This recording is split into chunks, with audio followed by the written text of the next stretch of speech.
Good morning, dear students. Now today we are going to discuss about the next topic of class 8 science chapter 2, and the topic name is food poisoning.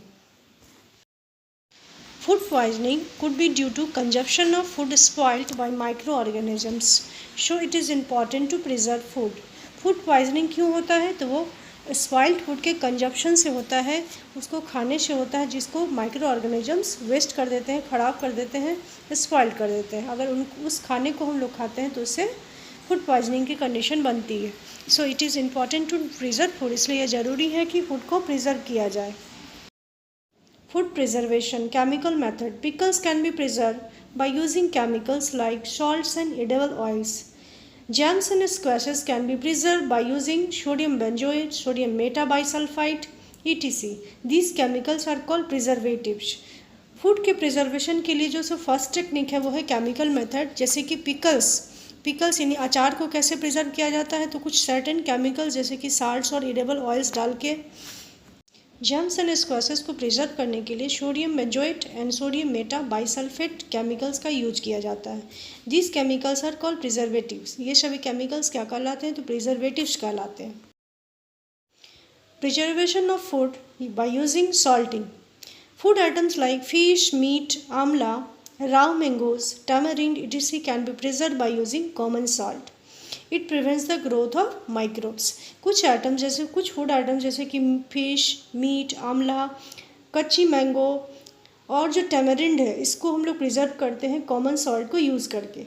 ये common salt क्या करता है? तो microbes के growth को रोकता है, prevent करता है.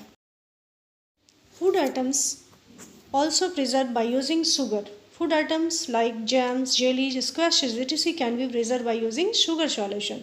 जैसे कि जैम्स है, जेलीज है, स्क्वैशेज है, ये सभी फूड आइटम्स को प्रिजर्व किया जा सकता है बाय यूजिंग शुगर सॉल्यूशन को यूज़ करके. Because it reduces the moisture content which inhibits the growth of bacteria. क्योंकि ये क्या करता है, ये शुगर सॉल्यूशन क्या करते हैं, तो ये माइक्रोब्स के ग्रोथ को रिड्यूस करते हैं और बैक्टीरिया के ग्रोथ को इनहिबिट्स करते हैं. By using oil and vinegar prevents spoilage of pickles because bacteria can't live in such an environment. ये यदि हम लोग ऑयल और विनेगर का यूज़ करते हैं तो उससे भी फूड आइटम्स का बचाव होता है, वो स्पॉइलेज होने से बच जाता है. जैसे कि अचार, क्योंकि ऐसे इन्वायरमेंट में बैक्टीरिया का डेवलपमेंट नहीं हो पाता है.